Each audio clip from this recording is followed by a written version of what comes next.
Było lato. Upał był już duszący. 15 000 zakutych w zbroję rycerzy posuwało się w formacji. Ziemia drżała. Krzyżackie chorągwie, czarny krzyż na białym tle przysłaniały horyzont. Po drugiej stronie polski król, którego wielu nazywało barbarzyńcą, wielki książę litewski, któremu nawet jego właśni sojusznicy nie do końca ufali, i armia zjednoczona jednym celem – przetrwać ten dzień. Zakon krzyżacki od dziesięcioleci nie przegrał bitwy w otwartym polu. Mieli pieniądze, technologię i błogosławieństwo Rzymu. Rządzili państwem militarnym, które rozciągało się od Bałtyku aż po granice Polski i chcieli więcej. Na tym polu, pomiędzy trzema wioskami, których prawie nikt nie znał, najpotężniejszy zakon chrześcijańskiej Europy postawił wszystko na jedną kartę. To, co wydarzyło się między świtem a zmierzchem 15 lipca 1410 roku, nie było tylko bitwą. Był to moment, w którym mapa Europy zaczęła być pisana na nowo. O wszystkim zdecydował manewr, którego nikt się nie spodziewał. Nawet ci, którzy go wykonali, nie byli do końca pewni, co właściwie zrobili. Zaraz zrozumiecie, dlaczego. Przez 200 lat krzyżacy budowali coś, co wykraczało daleko poza armię. Zbudowali państwo. Zaczynali jako zakon religijny powołany do ochrony pielgrzymów w Ziemi Świętej. Ale kiedy krucjaty zakończyły się niepowodzeniem, potrzebowali nowej misji i znaleźli ją.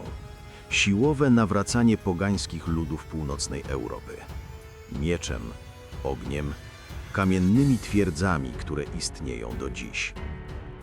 Prusy, Inflanty, Bałtyk, wszystko to przeszło pod kontrolę krzyżacką. Z każdym podbitym terytorium zakon stawał się bogatszy, lepiej zorganizowany i bardziej ambitny. Polska dobrze znała tego sąsiada. Traciła już na jego rzeczy ziemię, widziała płonące wioski, podpisywała traktaty, których rycerze przestrzegali tylko wtedy, gdy było to dla nich wygodne. W 1410 roku zakon był jedną z najlepiej zorganizowanych i sfinansowanych sił militarnych w Europie.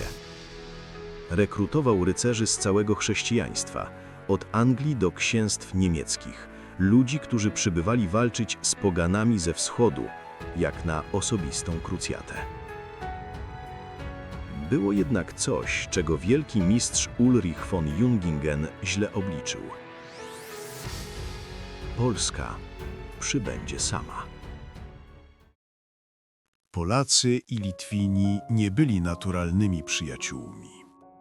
Przez pokolenia oba narody walczyły ze sobą o granice, o wpływy, o słowiańskie plemiona po drodze. Litwa była największym terytorialnie państwem Europy w tamtym wieku, ale wciąż miała głębokie pogańskie korzenie. Dla wielu zachodnich rycerzy usprawiedliwiało to każdy atak. To właśnie ten punkt krzyżacy wykorzystywali przez dziesięciolecia. Dopóki Litwa nie była chrześcijańska, zakon miał religijny pretekst do ekspansji. Kiedy Litwa przyjęła chrześcijaństwo na mocy układu z 1385 roku i formalnego chrztu w 1386 roku i zjednoczyła się z Polską, katolickim królestwem, religijny pretekst zakonu zniknął. Zakon to zignorował, atakował dalej, bez względu na wszystko. I to właśnie ten błąd w ocenie politycznej przypieczętował los Grunwaldu. Władysław Jagiełło, król Polski, i Witold, wielki książę litewski, byli kuzynami, ale relacje między nimi były napięte, naznaczone dawnymi sporami o władzę i terytorium. Zjednoczenie ich armii wymagało negocjacji, ustępstw i sporej dawki wzajemnej nieufności, która nigdy całkowicie nie zniknęła, nawet podczas bitwy. Jagiełło był królem, ale to Witold był dowódcą polowym. Dwaj mężczyźni, dwa style, dwa nieco inne cele i jeden wspólny wróg, który liczył właśnie na ten podział, by zwyciężyć. Von Jungingen znał historię obu kuzynów, wiedział o dawnych sporach. Kalkulował, że sojusz nie wytrzyma presji prawdziwej bitwy. Ta kalkulacja była największym błędem, jaki popełnił w życiu. Latem 1410 roku obie strony wiedziały, że konfrontacja jest nieunikniona. Jagiełło zebrał największą armię, jaką Polska kiedykolwiek wystawiła w polu. Polskich rycerzy, litewską piechotę, kontyngenty tatarskie, czeskich i mołdawskich najemników. Tatarzy byli sojusznikami Litwy, lekką kawalerią doświadczoną w wojnie podjazdowej i szybkich manewrach. Celowy element strategiczny tej koalicji. Szacunki historyków wahają się od 20 do 39 tysięcy ludzi łącznie, w zależności od źródła. Liczby te nigdy nie zostały ostatecznie potwierdzone. Von Jungingen również się przygotował. Skoncentrował swoje siły, wzmocnił granice i czekał. Jego strategia była prosta – zmusić wroga do ataku jako pierwszy na terenie wybranym przez zakon przeciwko przygotowanej linii obronnej. Krzyżacy przewyższali przeciwnika dyscypliną, ekwipunkiem i spójnością dowodzenia. W bezpośredniej, uporządkowanej bitwie wierzyli, że zwyciężą. Problem w tym, że Jagiełło nie chciał współpracować. Armia polsko-litewska posuwała się niespodziewaną trasą, omijając punkty obrony przygotowane przez zakon, w tym silnie bronioną pozycję nad rzeką Drwęcą, którą Jagiełło po prostu ominął od wschodu. Von Jungingen, zaskoczony, został zmuszony do przemieszczenia swojej armii, by zagrodzić drogę. Obie strony spotkały się na otwartym polu między wioskami Grunwald, Stembark i Łodwigowo w północnych Prusach. Zakon przybył pierwszy, uformował linię, ustawił armaty w awangardzie, technologiczną nowinkę, która miała zastraszyć i zdezorganizować wroga przed starciem wręcz. Oddano tylko 2 strzały, bez żadnego efektu. Czy to deszcz zamoczył proch, czy szybkość ataku nie dała czasu na przeładowanie? Źródła nie mówią tego z pewnością. Wynik był ten sam. Najnowocześniejsza broń na polu bitwy nie zadziałała. Pozostało czekać na atak wroga. Ale Jagiełło miał inny pomysł. Polski król stał w miejscu. Przed bitwą wysłuchał 2 mszy, podczas gdy jego ludzie czekali w tym samym palącym słońcu, które gotowało rycerzy w ich żelaznych zbrojach. Było to wyraczowane czekanie. Im dłużej zakon stałby w upale, tym bardziej wyczerpani byliby jego ludzie, gdy zacznie się walka. W tym momencie von Jungingen stracił cierpliwość. Wysłał 2 posłańców przez pole. Nieśli 2 miecze, wręczone polskiemu królowi i wielkiemu księciu litewskiemu jako celowa zniewaga. Przekaz był jasny: jeśli nie macie odwagi zaatakować, użyjcie tego. Jagiełło przyjął miecze i wydał rozkaz do ataku. Te 2 miecze wciąż istnieją. Są przechowywane do dziś w Muzeum Narodowym w Krakowie, jako świadectwo pychy tych, którzy je wysłali, i zwycięstwa tych, którzy je otrzymali. Jeśli to była dla Ciebie nowością, zostaw lajka pod filmem. Bitwa zaczęła się od strony litewskiej. Witold rzucił swoją kawalerię przeciwko lewemu skrzydłu krzyżackiemu z szybkością i agresją. Uderzenie było brutalne. Przez chwilę wydawało się, że Litwini mają przewagę. Wtedy cała litewska armia się wycofała. Nagle opuściła pole walki. Po stronie krzyżackiej interpretacja była natychmiastowa – ucieczka. Rycerze walczący z Litwinami zerwali formację i ruszyli w pogoń. Dokładnie to, co zrobiłaby każda średniowieczna armia, widząc uciekającego wroga.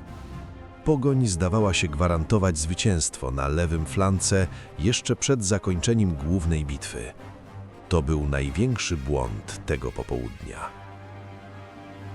Kwestia, której żadne źródło z tamtej epoki nie zdołało rozstrzygnąć, brzmi, czy odwrót był zaplanowany, manewr mający wyciągnąć rycerzy z formacji, czy była to prawdziwa ucieczka, którą Witold przekuł w okazję, gdy Litwini zreorganizowali się w okolicznych lasach. Najbliższa wydarzeniom kronika, napisana przez naocznego świadka jeszcze w 1410 roku, nie rozstrzyga tej kwestii. Kronika Jana Długosza, napisana dziesięciolecia później, przedstawia odwrót jako całkowitą ucieczkę i nawet nie wspomina o powrocie Litwinów, opisując Grunwald jako wyłącznie polskie zwycięstwo. Wiemy natomiast, co wydarzyło się później. Gdy rycerze ścigali Litwinów z dala od pola walki, cały ciężar starcia spadł na Polaków i niewiele brakowało, by okazał się on zbyt wielki. Polska linia wytrwała. Z trudem, ze stratami, ale wytrwała. W pewnym momencie wielka chorągwia krakowska, flaga z białym orłem, najwyższy symbol polskiego dowodzenia, upadła na ziemię pod naporem krzyżackim. Ci, którzy to widzieli, zrozumieli, co to oznacza. Bez stojącej chorągwi armia mogła rozpaść się w kilka minut. Średniowieczni żołnierze walczyli o to, co widzieli, a nie o to, co słyszeli. Gdy flaga upada, bitwa może upaść wraz z nią. Chorągwia została odzyskana krwią. Von Jungingen poczuł, że zwycięstwo jest w zasięgu ręki. Osobiście zebrał 16 chorągiew rezerwowych, ludzi, którzy jeszcze nie brali udziału w walce, wypoczętych, nienaruszonych, prawie 1/3 wszystkich pozostałych sił krzyżackich i przypuścił skoncentrowany atak na polską flankę. Cios, który miał raz na zawsze zakończyć bitwę. Krzyżacka fala dotarła do samego króla. Rycerz nazwisku Lupold von Kokeritz przebił się przez osobistą straż Jagiełłę i ruszył prosto na niego. Król dobył miecza i wtedy nieuzbrojony człowiek zmienił bieg historii. Zbigniew Oleśnicki, osobisty sekretarz króla, bez zbroi, bez miecza, chwycił z ziemi złamaną włócznię i zrzucił rycerza z konia. Chwilę później nadbiegła Gwardia Królewska. Jeśli to była dla ciebie nowość, zostaw lajka pod filmem. Jagiełło przeżył dzięki złamanej włóczni i człowiekowi, który nie był wojownikiem. I właśnie w tym momencie wrócili Litwini. Litwini uderzyli na krzyżackie tyły. Nie jako uciekinierzy, którym udało się zbiec, ale jako zreorganizowana kawaleria rzucona prosto na plecy rycerzy. Von Jungingen, który zapuścił się głęboko ze swoimi 16 chorągwiami rezerwowymi, był teraz zamknięty w okrążeniu. Z przodu Polacy, z tyłu Litwini. Brak miejsca na odwrót, brak drogi ucieczki. Von Jungingen nie poddał się. Próbował osobiście przebić się przez okrążenie, prąc naprzód, nie cofając się. Zginął w środku walki. Włócznia przebiła mu gardło. Wraz z nim polegli wielki marszałek, wielki komtur, wielki skarbnik i większość krzyżackiego dowództwa. Spośród braci zakonnych, elity stanowiącej rdzeń sił krzyżackich, zginęło ponad 200 z 270 biorących udział w bitwie. Całkowita liczba ofiar wśród najemników i rycerstwa świeckiego była znacznie wyższa. Bez dowództwa, bez rezerw, bez wyjścia. Armia krzyżacka się rozpadła. Część próbowała schronić się w obozie, otaczając go spiętymi łańcuchami wozami, by stworzyć prowizoryczną barierę. Nie wytrzymała. Zostali otoczeni i wzięci do niewoli lub zabici. Według ówczesnej kroniki w obozie i wokół niego było więcej ciał niż na całym pozostałym polu bitwy. Grunwald się skończył, ale to, co wydarzyło się później, ujawniło coś, co polska publiczność dobrze zna. Dystans między wygraniem bitwy a przekuciem tego zwycięstwa w coś trwałego. Jagiełło czekał 3 dni na polu walki, zanim ruszył na Malbork, stolicę zakonu. 3 dni, które dały Heinrichowi von Plauen wystarczająco dużo czasu na organizowanie obrony zamku. Oblężenie trwało tygodnie. Polska szlachta chciała wracać do domu przed żniwami. Litwini się wycofali. Malbork nie upadł. Pokój podpisany w 1411 roku był zaskakująco łagodny. Zakon stracił terytoria, zapłacił reparacje, ale przetrwał jako byt polityczny jeszcze przez kilka dziesięcioleci. Było to nadzwyczajne zwycięstwo, a także okazja, której ówczesne okoliczności nie pozwoliły w pełni wykorzystać. Wróćmy do początku. To pole między 3 wioskami, których nikt nie znał. 15 000 zakutych w zbroje rycerzy posuwających się naprzód. Krzyżackie chorągwie przysłaniające horyzont. Polski król, którego wielu nazywało barbarzyńcą. Wielki książę litewski, któremu nawet jego właśni sojusznicy nie do końca ufali. Teraz już wiesz, co wydarzyło się na tym polu. Wiesz, że o bitwie zadecydował odwrót, którego żadne ówczesne źródło nie zdołało w pełni wyjaśnić. Chorągwia z białym orłem upadła i została odzyskana.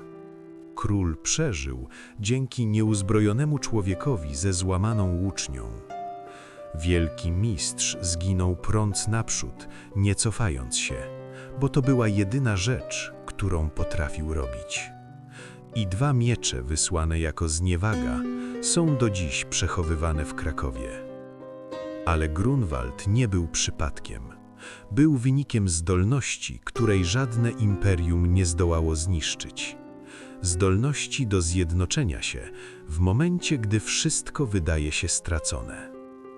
Ta zdolność przetrwała całe wieki, przeżywając krzyżaków, carów, cesarzy, którzy próbowali wymazać język, imię i pamięć całego narodu. W 1410 roku 2 narody, które przez pokolenia walczyły sobą, odłożyły różnice na bok i wspólnie stawiły czoła najgroźniejszej armii Europy. Nie dlatego, że było to łatwe, dlatego, że było to konieczne. Ten wzorzec powtarzał się wielokrotnie. Podczas 3 rozbiorów, gdy Polska została wymazana z map na 123 lata, a przetrwała w języku, muzyce, w pamięci rodzin. W powstaniach XIX wieku, gdy ludzie bez armii stawiali czoła imperiom z kosami i determinacją. W 1920 roku, gdy armia uważana za pokonaną, zatrzymała sowiecki pochód u wrót Warszawy. W 1939 roku, gdy Polska została atakowana jednocześnie ze wschodu i zachodu, a mimo to nie poddała się, walcząc na każdym froncie Europy, od Afryki Północnej po Monte Cassino. W 1980 roku, gdy robotnicy z jednej stoczni rzucili wyzwanie imperium gołymi emkami i wygrali. Została wymazana z mapy, powróciła. Była okupowana, stawiała opór. Była uciszana, nigdy nie przestała mówić. Krew, która płynęła na tym polu 15 lipca 1410 roku, to ta sama krew, która przeszła przez wieki okupacji, deportacji i wymuszonego milczenia i dotarła do ciebie.